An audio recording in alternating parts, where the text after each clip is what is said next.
Hello students, कालच्या लेक्चरमध्ये आपण Young's double slit experiment start केलेला होता.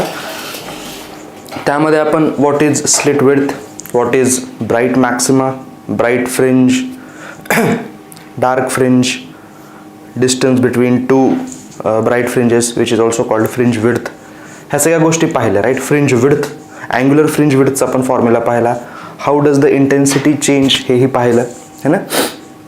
थोडंसं जर YDSCला जर आपण रिकॅप केलं तर तुम्हाला स्क्रीनवरती जे पॅटर्न मिळतो कॉन्झिक्युटिव्ह ब्राईट आणि डार्क फ्रिंजचा, त्यांची विड्थ ही सेम असते. त्यानंतर प्रत्येक ब्राईट स्पॉटला सेम इंटेन्सिटी ऑफ लाईट मिळते, हा एक इम्पॉर्टंट पॉईंट आहे. त्यानंतर कंडिशन YDSCसाठी ती म्हणजे जे S1 S2 सोर्सेस आपण वापरतो ते कोहेरेंट सोर्सेस असले पाहिजेत है ना. रिझल्टंट इंटेन्सिटीचा जो फॉर्म्युला आहे I1 + I2 + 2√I1 I2 cos, that formula is only applicable if the sources are coherent.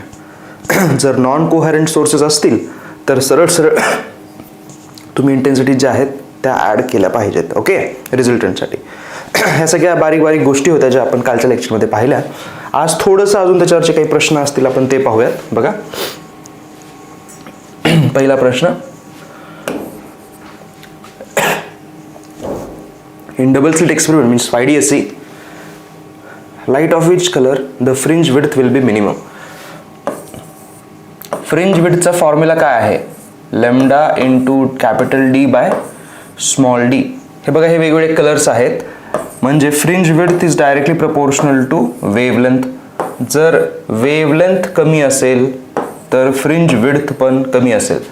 आपल्याला कमीच हवी आहे है ना, म्हणजे वेवलेंथ कमी शोधायची आहे आपल्याला. आता वेवलेंथ कमी कुठून असते? हे आपले कलर आहेत है ना. या कलर्स मध्ये ही वेवलेंथ सगळ्यात कमी असते, वायलेट. तो आहे का? आहे, झाला. हे आपला ऑप्शन आहे ना, वायलेटची वेवलेंथ कमी म्हणून त्याची विड्थ कमी. ओके, ठीक आहे. आपण थोडंसं पुढे जाऊयात. ॲक्च्युली पुढे जाण्या अगोदर याच पार्टवरती मला थोडंसं तुम्हाला बोलायचं आहे. बघा, सपोज करा की आपण हे YDSCचा जो एक्सपेरिमेंट आहे त्याच्यामध्ये इथून जी लाईट पाठवली होती है ना, इथून जी लाईट आपण पाठवली होती, इमॅजिन करा की ही लाईट मोनोक्रोमॅटिक नाही आहे. It is actually a white light. This is actually a white light जी इथून येणार आहे है ना. आता ही जी व्हाईट लाईट आहे, इट कन्सिस्ट 7 कलर्स बेसिकली, जे प्रीडॉमिनंट असतात खूप जास्त. Meaning there are 7 dominant wavelengths in that white light. Correct. मग काय होईल? इथून ह्या स्लिटमधून तुमचा रेड बाहेर पडेल, इथून ही रेड बाहेर पडणार आहे. सी, इथून 7 कलर्स बाहेर पडणार आहेत, इथून 7 कलर्स म्हणजे 7 वेवलेंथ्स इथून बाहेर पडणार आहेत, 7 वेवलेंथ्स इथून बाहेर पडणार आहेत. ठीक आहे.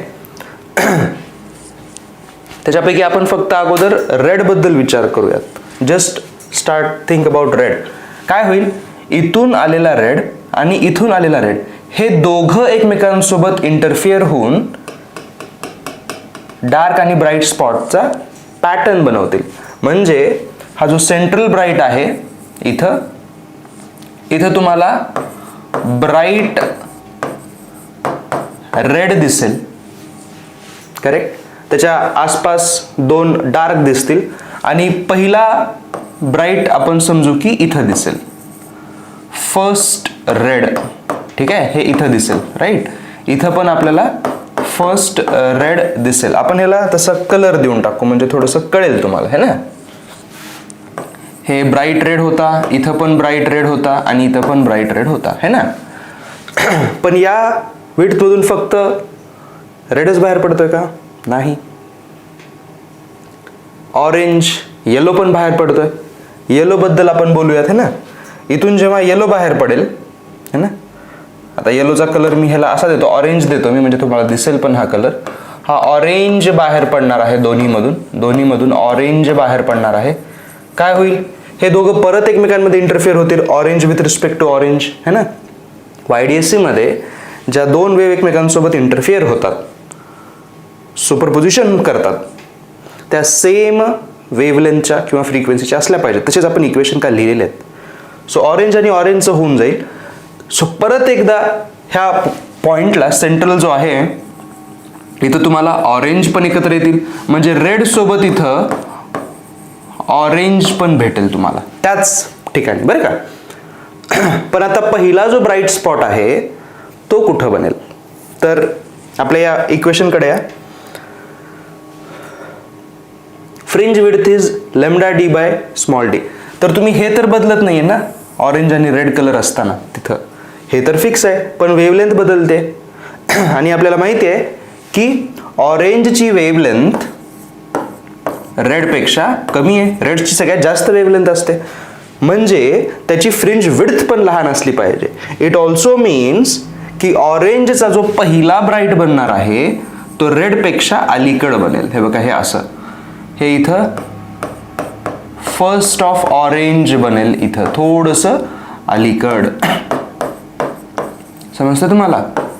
आता त्याच्यामधून समजा तिसरा कलर आपण टाकला आहे ना आपल्या विबग्योरमध्ये अजून कोणता कलर आहे. येलो आपल्याला इथं दाखवणं थोडंसं अवघड जाईल, आपण ग्रीन घेऊ शकतो है ना. ग्रीन घेऊयात आपण. हे बघा, इथून असा ग्रीन येणार आहे. आता ग्रीन कलर पण येणार होता, परत ग्रीन आणि ग्रीन इंटरफेअर होतील. इथं तुम्हाला ग्रीन पण भेटेल कारण हे सेंट्रल ब्राईट आहे, इथं सगळ्यांचंच होणार आहे. तुम्हाला इथं ग्रीन पण भेटायला पाहिजे, राईट. पण ग्रीनची वेवलेंथ अजून कमी आहे, म्हणजे त्याचा ब्राईट स्पॉट अजून खाली भेटेल. हे बघा, हे इथं ग्रीनचा भेटेल तुम्हाला, असं दिसतोय. समजतंय. नंतर ब्ल्यू पण येईल, हे इथून ब्ल्यू पण येणार आहे. तर ब्ल्यू परत इथं राहणारच आहे. हे बघा, हे इथं ब्ल्यू सेंट्रल ब्राईटला, पण त्याची वेवलेंथ अजून कमी, त्याचा ब्राईट स्पॉट अजून अगोदर भेटेल तुम्हाला. Do you see what is happening here. आणि सगळ्यात शेवटी आपण वायलेट म्हणू शकतो. हे वायलेट येणार आहे इथून, है ना, सातवा कलर, तो पण इथं असणारच आहे सेंट्रल ब्राईटला. आणि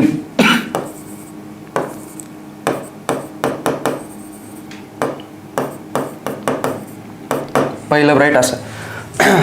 डू यू सी काय व्हायलंय. तुम्ही जर इथून व्हाईट लाईट टाकलात तर या पॉइंटला जो की सेंट्रल ब्राईट आहे तिथं सगळ्याच कलरचं इंटरफेरन्स होणार आहे आणि तिथं सगळ्यांचे इंडिव्हिज्युअली ब्राईट स्पॉट्स बनणार आहेत. Means all the 7 colours will be visible here. पण जेव्हा 7ही कलर सोबत असतात तिथं तुम्हाला 7 कलर वेगळे नाही दिसत. You again see a white here, है ना. म्हणजे इफेक्टिव्हली काय होणार आहे, या पॉइंटला या एक्सपेरिमेंटमध्ये तुम्हाला सेंट्रल जो असणार आहे सेंट्रल ब्राईट, ती ऍक्च्युली व्हाईट फ्रिंज दिसते. ठीक आहे. आणि त्यानंतर हे कलर वेगवेगळे होतात. सेंट्रल ब्राईट पासून दोन्ही बाजूला जो पहिला कलर तुम्हाला दिसेल तो असेल व्हायलेट, कारण त्याची वेवलेंथ सगळ्यात कमी आहे. मग विबग्योर स्टाईलमध्ये व्हायलेट नंतर इंडिगो, मग ब्ल्यू, मग ग्रीन, मग येलो, मग ऑरेंज आणि मग रेड असे हे कलर्स इंटरफिअर होऊन स्वतःचे ब्राईट स्पॉट्स बनवत असतील. So this is an important characteristic की जेव्हा तुम्ही व्हाईट लाईट इन्सिडेंट करून हा एक्सपेरिमेंट कराल तुम्हाला अशा पद्धतीने रिझल्ट्स भेटतील. तर ॲक्च्युली जेव्हा यंगनी हा एक्सपेरिमेंट केला होता ना, यंगनी त्याच्याकडं असे कोहरंट सोर्सेस वेगळे नव्हते किंवा ह्याकडे लेझर लाईट नव्हती. सी ही लाईट कशी येणारी आहे, this light is going in a straight line, right. अशी ही अशी जाणारी लाईट म्हणजे लेझर क्रिएट करू शकतो.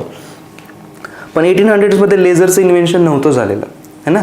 आता आपण घरी करत असताना हा एक्सपेरिमेंट खूप इझिली करू शकतो लेझर यूज करून, पण त्या काळामध्ये लेझर्स नव्हते. तर त्यांनी सनलाईटच वापरलेली.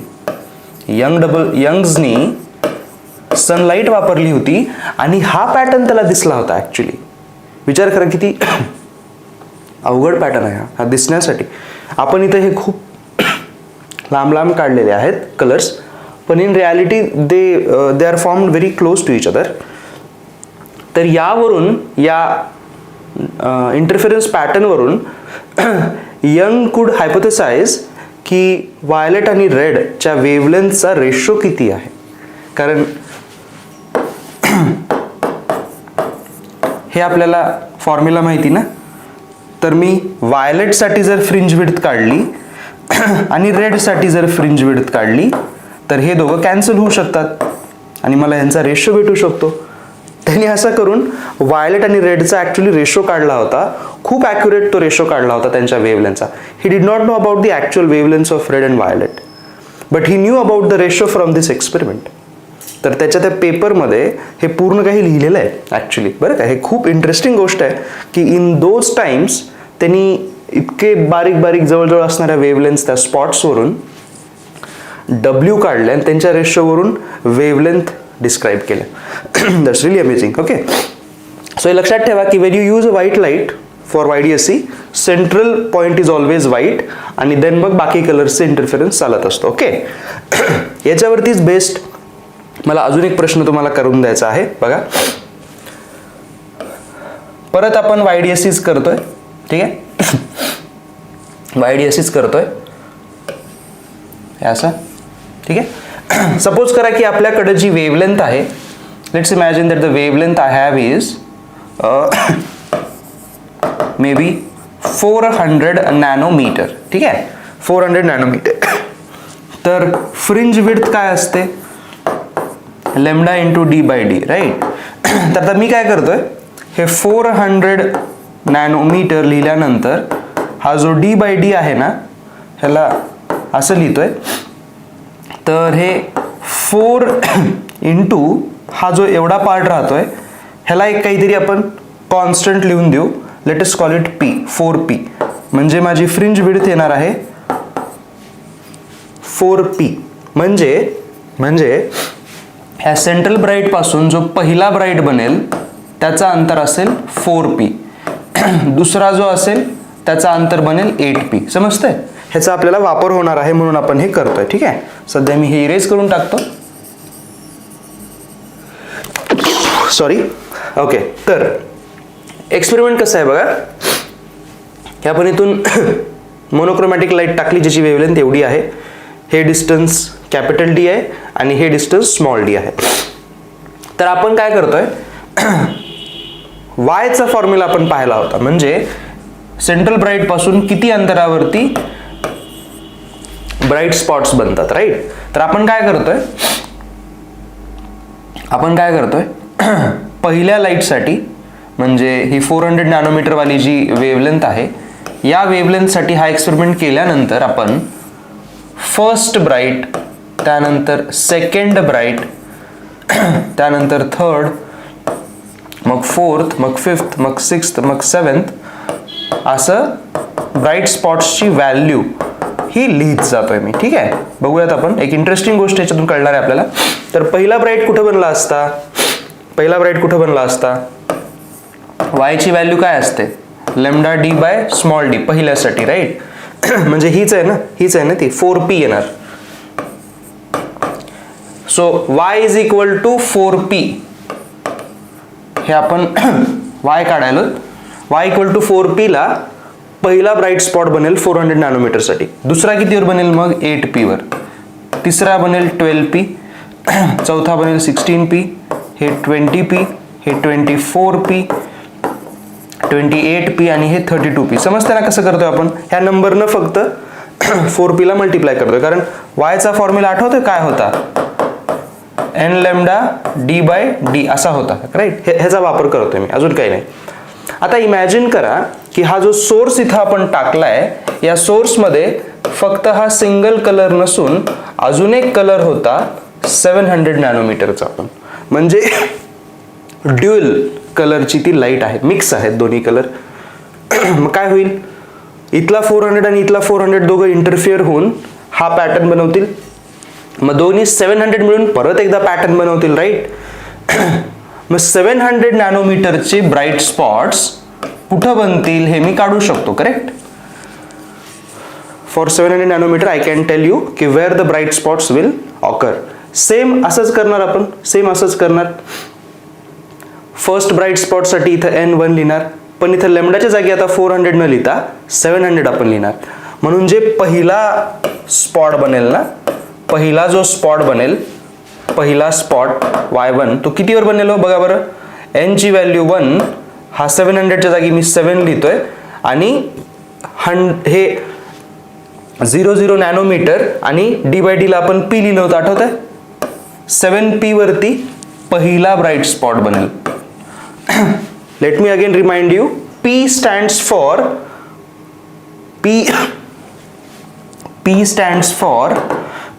100 नॅनोमीटर इंटू D/D. हे दरवेळेला एवढं मोठं लिहावं लागेल म्हणून मी त्याला P लिहिलंय, अजून काही नाही. ओके. त्यानंतर दुसरा ब्राईट स्पॉट्स डायरेक्ट ह्याचं डबल करा, 14P. तिसरा 21P, नंतरचा 28P, नंतरचा 35P, नंतरचा 42P, नंतरचा 49P आणि नंतरचा 56P. हे असं वाढतच जाणार आहे, राईट.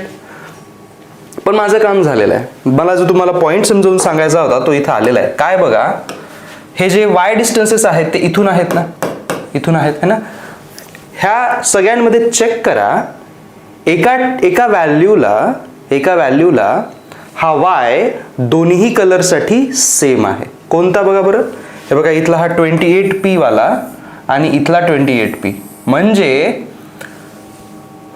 700 नॅनोमीटर साठी 4th ब्राईट स्पॉट आणि 400 नॅनोमीटर साठी 7th ब्राईट स्पॉट हे एकाच ठिकाणी बनत आहेत. म्हणजे इथं कुठंतरी या पॉइंटला 400चा पण ब्राईट स्पॉट आहे आणि 700चा पण ब्राईट स्पॉट आहे. फक्त फरक काय, 400चा 7th ब्राईट स्पॉट येणार आहे आणि 700चा 4th ब्राईट स्पॉट येणार आहे. म्हणजे या ठिकाणी the 2 bright spots will coincide. तर अशा टाईपचे प्रश्न येतात तुम्हाला. 2 कलर दिले जातात, म्हणतात की YDSC मध्ये हे आम्ही दोन्ही कलर वापरणार आहोत. टेलस की पहिल्या लाईटचा nth bright fringe coincides with mth bright fringe of second colour. What is the value of N and M. असे प्रश्न येतात. कसं काढायचं मग बघा, इथं ह्यांचे जे वेवलेंथचे जे रेशो आहेत 400 आणि 700, what is the ratio of the wavelength, 4:7. वेवलेंथचा ratio 4:7.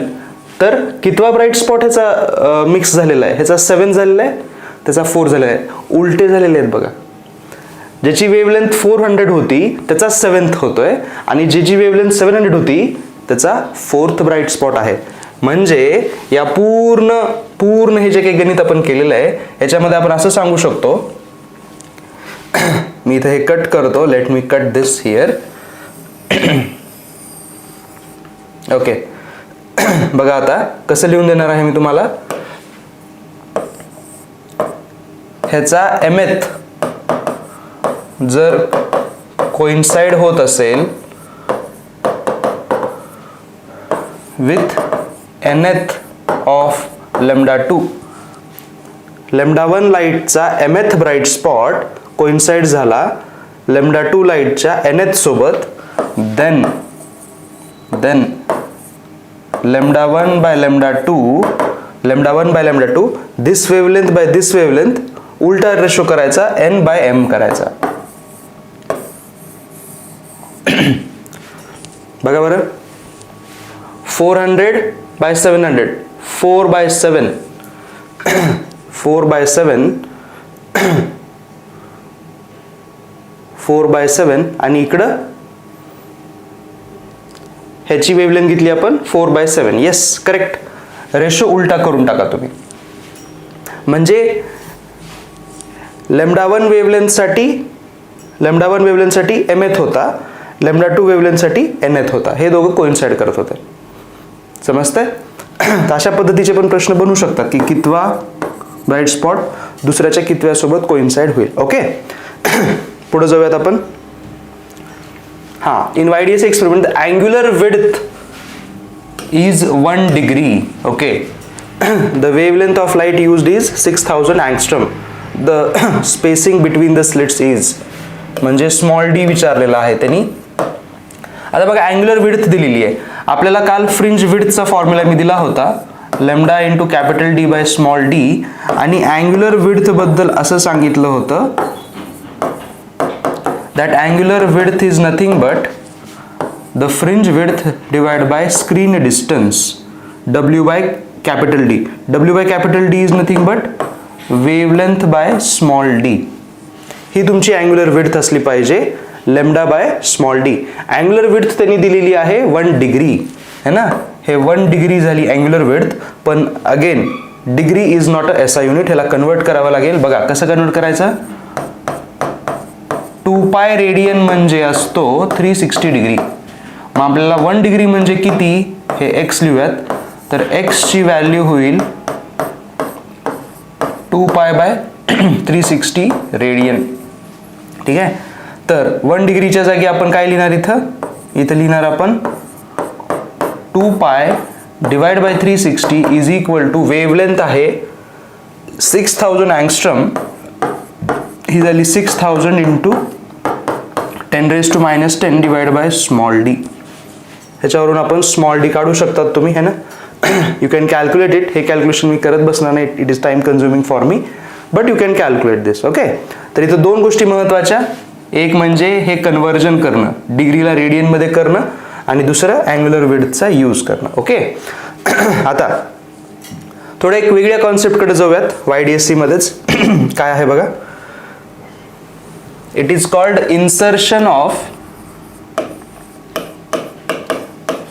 insertion of glass slab. insertion of glass slab in YDSC. म्हणजे काय तर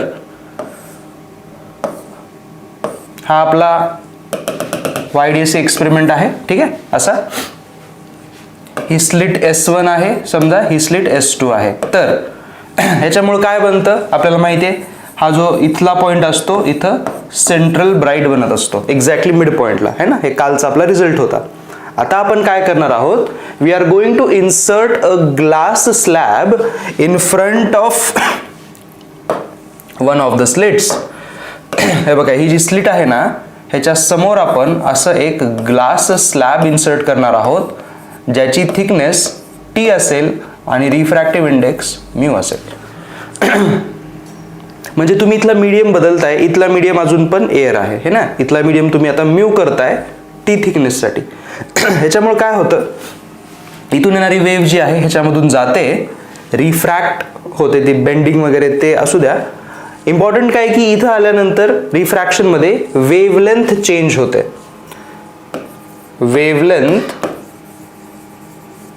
वेवलेंथ डिक्रीजेस. जेव्हा तो ह्याच्यामध्ये जातो त्याची वेवलेंथ कमी होते. आणि काय होतं की इथून बाहेर पडणाऱ्या ज्या 2 वेव्ह होत्या, ज्या इथं मीट करणार होत्या, त्या इथं का बरं मीट करून ब्राईट स्पॉट बनवत होत्या, बिकॉज या पॉइंटला जो पाथ डिफरन्स होता तो 0 होता. काल आपण जो टेबल बनवला होता ना, तिथं तुम्ही चेक करू शकतात, the path difference was 0 at this point. पण आता काय होतं, तुम्ही जे इथं हे ॲड केलेलं आहात ना, त्यामुळे आता इथला ब्राईट स्पॉट हलतो.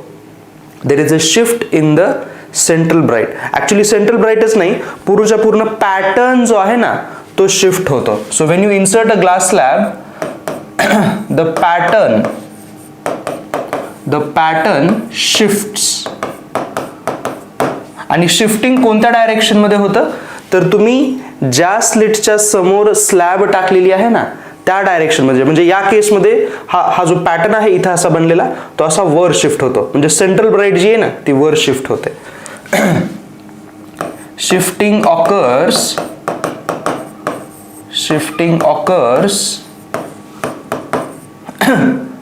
in the direction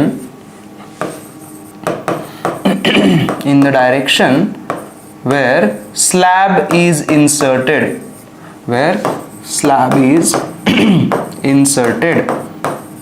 म्हणजे हा जो ब्राईट स्पॉट जो इथं बनणार होता तो मे बी आता इथं बनेल. हा नवीन ब्राईट स्पॉट असेल, ह्याला आपण डॅश असं लिहू शकतो है ना. हे बघा इथं मी परत ह्याला नीट थोडं एक्सप्लेन करतोय. This is your old central bright and this will be your new central bright. तर हे जे शिफ्टिंग आहे हे आपण काढू शकतो. ठीक आहे. तर हे ऍक्च्युली जे शिफ्टिंग येतं त्याची व्हॅल्यू किती येते बघा, मी सांगतो. शिफ्ट इज इक्वल टू, ह्याचा फॉर्म्युला आहे mu minus 1 into thickness T into capital D by small D. हे तुमचं शिफ्ट येतं when you insert a glass slab of this thickness and this refractive index. हा फॉर्म्युला तुम्ही लक्षात ठेवणं जरुरी आहे, याच्यावरचे लगेच आपण प्रश्न बघणार आहोत. सो इतकं शिफ्टिंग होतं. ठीक आहे. So this is one way of asking the question की शिफ्टिंग किती होईल, और they will give you the shifting and they will ask you की what is the refractive index और व्हॉट इज द थिकनेस. ठीक आहे. This is one formula. There is another formula for this. Number of fringe shift, number of fringe shift म्हणजे किती fringes shift होतील. See, shift किती झाला हे answer तुम्हाला, हे जे आन्सर आहे ना हे मिलीमीटर नॅनोमीटर मध्ये भेटेल. Meaning it will be in metre. हे मीटर मध्ये आन्सर असेल हे वाला. पण आपल्याला किती फ्रिंज शिफ्ट झाल्या, एक फ्रिंज शिफ्ट झाली का, दोन झाल्या का, तीन झाल्या, हे जर काढायचं असेल तर हा नंबर जर काढायचा असेल ना, नंबर, तर आपल्याला असं करावं लागेल mu minus 1 into T divide by lambda. This is another formula. Okay. तर हा जो सेकंड फॉर्म्युला आहे ना, इट गिव्स यू नंबर.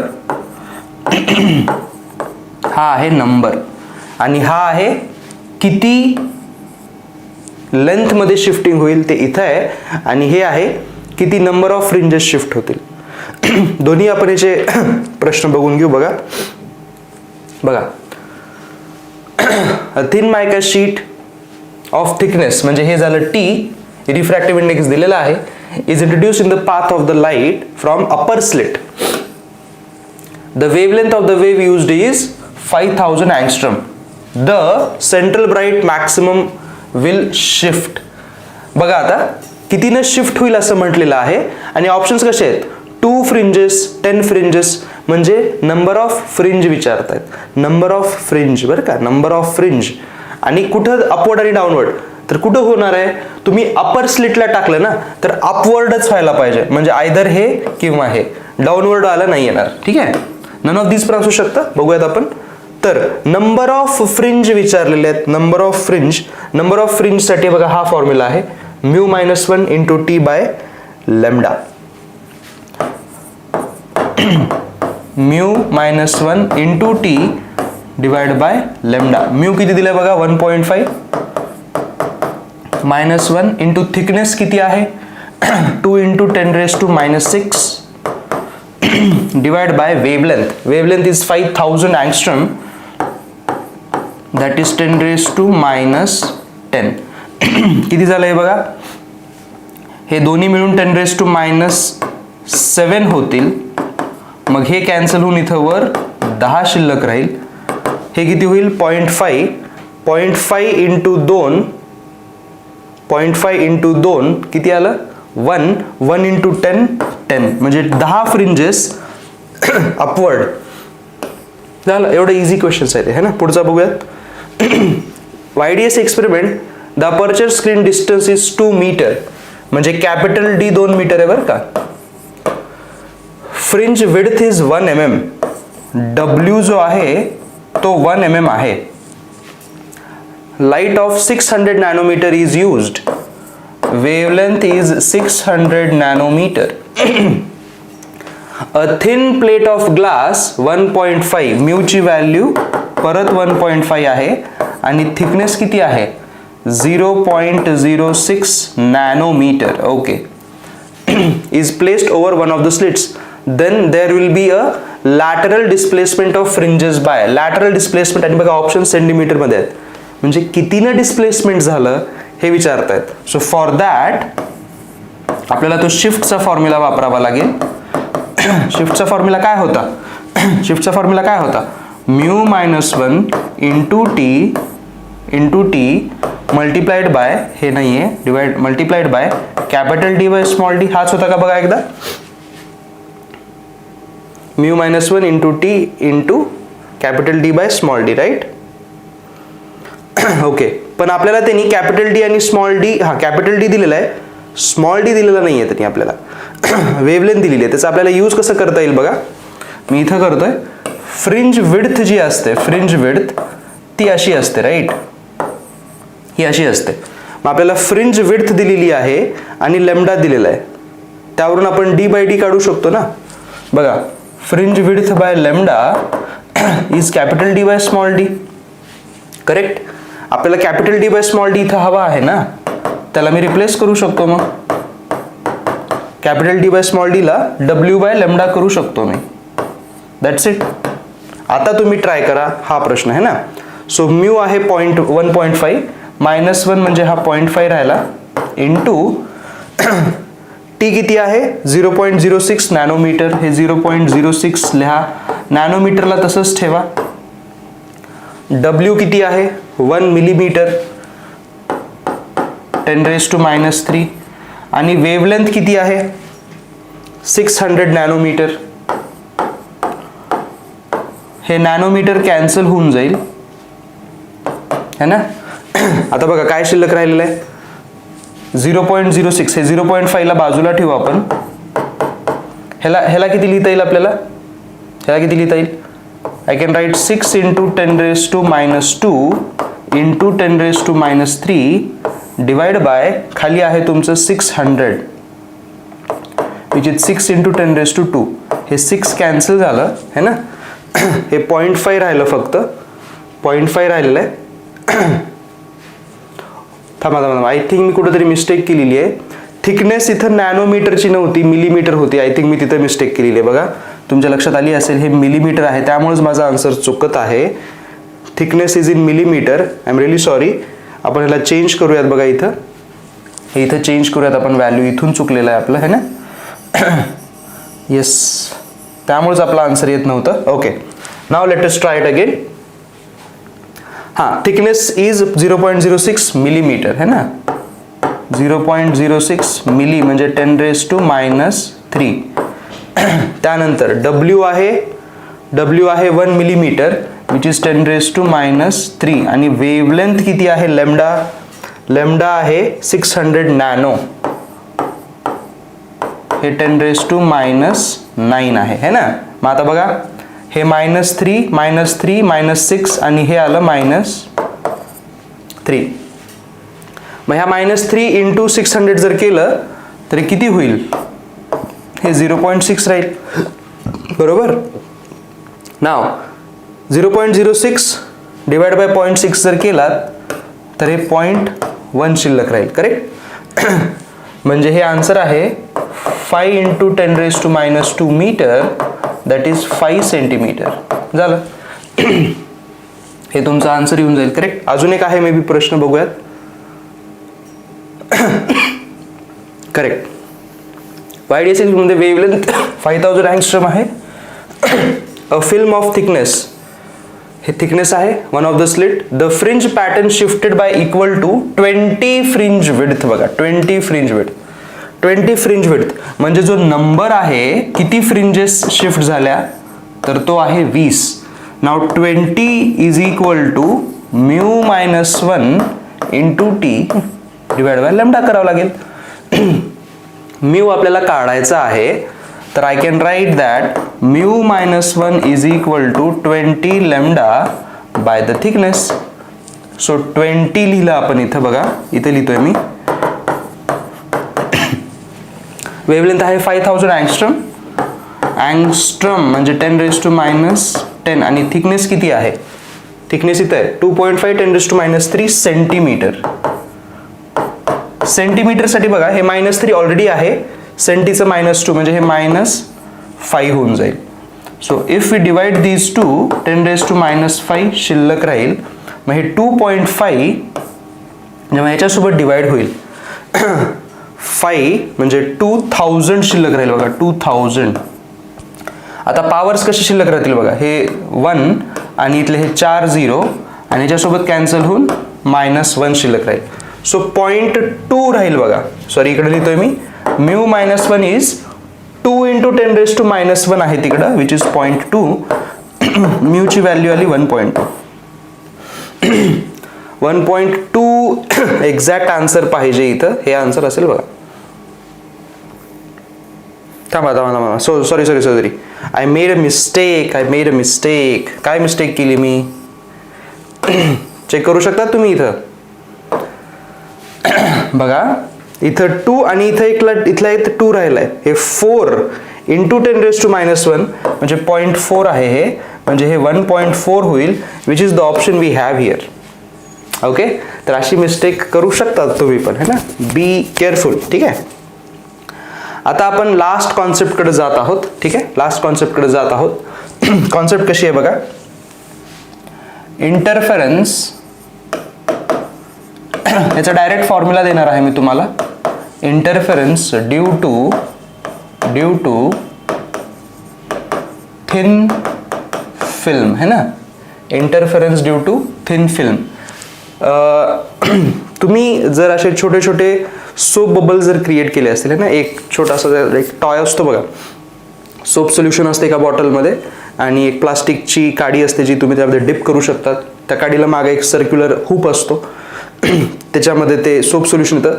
मग तुम्ही त्याला फुंकलात की बबल्स आर क्रिएटेड, आहे ना. तर तशा सोप बबल्स जेव्हा तुम्ही क्रिएट करतात ते जेव्हा असे हवेमध्ये जात असतात, तुम्ही त्याला कधी नीट पाहिलात, यू विल सी दॅट की on the surface of that soap solution वेगवेगळे कलर्स असे तरंगताना दिसतात आपल्याला, राईट. आणि काही स्पेशल कलर्सच दिसतात, म्हणजे रेड, ऑरेंज दिसत असेल, मे बी ब्ल्यू दिसेल, सगळे कलर नाही दिसत. जर 7ही कलर त्याच्यावरती दिसले असते ना, तर तो सोप बबल परत तुम्हाला व्हाईटच दिसला असता, पण तसं नाही होत. Only special colours are seen. असं होण्याचं कारण आहे थिन फिल्म इंटरफेरन्स, है ना. होतं काय तिथं बघा, होतं काय तिथं, ही अशी ही थिन फिल्म आहे असं इमॅजिन करा. खूप, हे मी थिकनेस दाखवतोय पण ही आहे खूप थिन. ह्याची थिकनेस टी घेतोय आपण आणि रिफ्रॅक्टिव्ह इंडेक्स म्यू घेतोय. ह्याच्यावरती ही अशी लाईट इन्सिडेंट होते असं इमॅजिन करा. हे ओ पॉइंट पासून इथं ए ला इन्सिडेंट लाईट आहे. काय होईल, इथं अशी ही रिफ्रॅक्ट होईल, करेक्ट, बेंड होईल. मग ह्या बी पॉइंटवरून थोडंसं लाईट रिफ्लेक्ट बॅक होतं आणि थोडंसं इकडं बाहेर ट्रान्समिट पण होतं, करेक्ट. मग परत हे सी पॉइंटला आल्यानंतर परत इथं थोडंसं ही बाहेर जाईल आणि टी आय आर पण होईल. इथं टी आय आर नाही, सॉरी, रिफ्लेक्शन होईल, नॉर्मल रिफ्लेक्शन. परत ह्या डी पॉइंटला आल्यानंतर परत थोडंसं ट्रान्समिशन होणार आणि रिफ्लेक्शन पण चालणार. हे असं कंटिन्यू चालत जातं. हे ई पॉइंट येईल इथं आणि परत इथं हे बाहेर जाणार आहे आणि हे परत इथं मध्ये येणार आहे. हे असं कंटिन्यू चालत जाणार आहे. But as we can see की हळूहळू इथली इंटेन्सिटी ही पुढं कमी होत जाते, है ना. तर आता ही जी सगळी लाईट आहे, ह्या सगळ्या लाईटला जर आपण एकत्र केलं इकडं, आणि जी इथली लाईट आहे ह्या सगळ्यांना जर आपण एकत्र केलं, हे असं, हा point P dash, may be हा पॉइंट पी घेतला आपण, है ना, पी आणि पी डॅश. तर हे जे रेज आहेत बी पी आणि डी पी, बी पी आणि डी पी हे जे रेज आहेत, इथं लिहितोय मी, हे ट्रान्समिटेड आहेत आणि जे वर गेलेले आहेत सी पी डॅश आणि ई पी डॅश हे रिफ्लेक्टेड रेजला सगळ्यांना एकत्र केलेलं आहे, राईट. सो तुम्ही जर इकडं थांबलात, तुम्ही जर या बाजूला थांबलात, लाईट जर अशी इन्सिडेंट झाली तर तुम्हाला फक्त हे लाईट्स दिसतील, इकडं आलेल्या रिफ्लेक्टेड लाईट्स दिसतील, इकडे गेलेले नाहीत दिसणार तुम्हाला, राईट. आणि तेच जर तुम्ही इकडे येऊन थांबलात तर तुम्हाला तिकडची लाईट नाही दिसेल, तुम्हाला ट्रान्समिटेड लाईट दिसेल, करेक्ट. तर होतं काय की अशा ह्या ज्या दोन सलग लाईट इथे दिसत आहेत, अजूनही पुढे असणार आहेत, ह्या दोन वेव्हमध्ये जर कन्स्ट्रक्टिव्ह इंटरफेरन्स झाला तर तुम्हाला पी डॅशला तो कलर दिसतो आणि डिस्ट्रक्टिव्ह जर झाला तर तो कलर दिसणार नाही. सिमिलरली या दोन वेव्हजमध्ये जर कन्स्ट्रक्टिव्ह इंटरफेरन्स झाला तर तो कलर तुम्हाला इकडे दिसेल, डिस्ट्रक्टिव्ह झाला तर नाही दिसणार.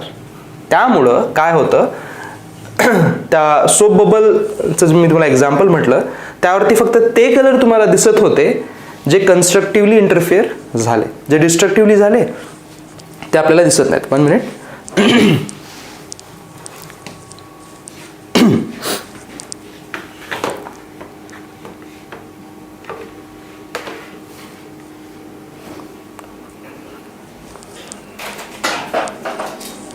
तर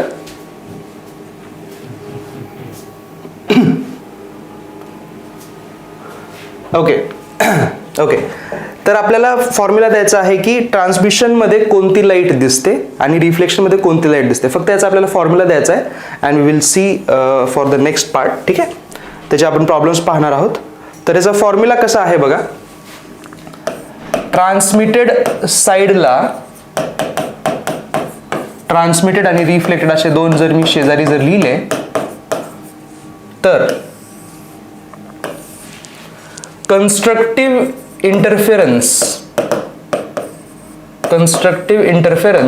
फक्त त्या लाईटचं होतं जी ही कंडिशन पूर्ण करते. 2 into refractive index into thickness is equal to n into lambda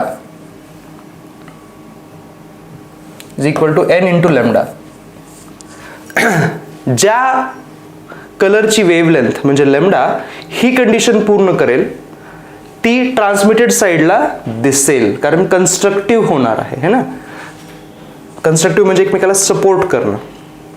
N ची व्हॅल्यू तुम्ही 1 पासून पुढच्या टाकू शकतात, ॲक्च्युली 0 पासून पण टाकू शकतात, काही हरकत नाही आहे. तेच जर तुम्ही डिस्ट्रक्टिव्ह मध्ये जर गेलात तर तिथं फॉर्म्युला बनतो 1 पासून जर आपण घेतलं तर हे असं लिहावं लागेल, हे असं. ठीक आहे, म्हणजे ट्रान्समिटेड साईडला कोणते कलर्स दिसणार नाहीत जे ही कंडिशन फॉलो करतील. ओके, आणि मग एक सिंपलसी गोष्ट आहे, जे कलर इकडे येणार आहेत कन्स्ट्रक्टिव्ह करायला ते तिकडे डिस्ट्रक्टिव्ह करतात आणि जे तिकडे डिस्ट्रक्टिव्ह करतात ते इकडे कन्स्ट्रक्टिव्ह, म्हणजे उलट होतं हे फॉर्म्युले. सो इथं मी उलट लिहिणार. आता इथं कन्स्ट्रक्टिव्ह इंटरफेरन्स कुणाचा करणार आपण, where 2 mu T is n-1/2 into lambda, आणि इथं डिस्ट्रक्टिव्ह कुणाचा होणार तर 2 म्यू टी जिथं n इंटू लॅम्डा करतो ते. खूप सिंपल आहे हे. ठीक आहे, ह्याच्यावरती जर प्रश्न आले तर डोंट मिस इट आउट. आपण लगेच बघूयात. बघा, what is the minimum thickness of the thin film. T काढायचा आहे आपल्याला, म्यू दिलेला आहे. That result in constructive interference in the reflected लाईटमध्ये. तर वेव्हलेंथ 500 नॅनोमीटर आहे. ओके, आता बघा रिफ्लेक्टेड लाईटमध्ये कन्स्ट्रक्टिव्ह म्हणजे हा formula 2 mu T equal to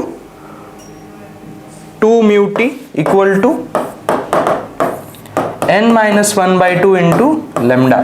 आता मिनिमम थिकनेस, ह्या टी ची थिकनेस मिनिमम कधी असेल, जेव्हा इकडचा टर्म मिनिमम असेल, म्हणजे n ची व्हॅल्यू मिनिमम, म्हणजे 1 घेऊन आपण स्टार्ट करूयात आता मिनिमम साठी है ना.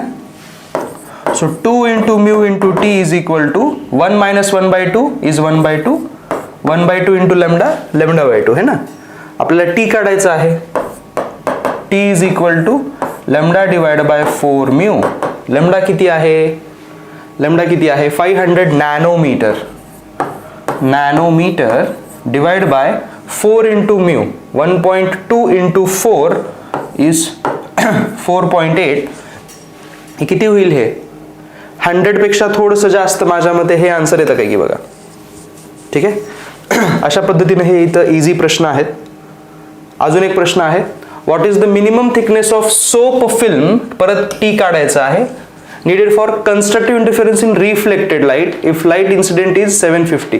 परत तोच प्रश्न आहे सेम टाईपचा. 2 mu T is equal to n-1/2 into lambda. Okay, n ची व्हॅल्यू परत 1 घेऊन टाका. टी येतो λ/2 इंटू 2 इंटू म्यू. लॅम्डाची व्हॅल्यू आहे 750 नॅनोमीटर डिवाइड बाय 4 इंटू म्यूची व्हॅल्यू 1.33. हे जे रिफ्रॅक्टिव्ह इंडेक्स आहे ना ह्याला 4/3 पण लिहिता येतं बरं का. तर हे 4 इंटू 3 पण असं होऊन जाईल बघा. आता ही व्हॅल्यू किती येईल है ना. ह्या 4ने इथं डिवाइड करून टाका, लहान करून टाकू ह्याला आपण.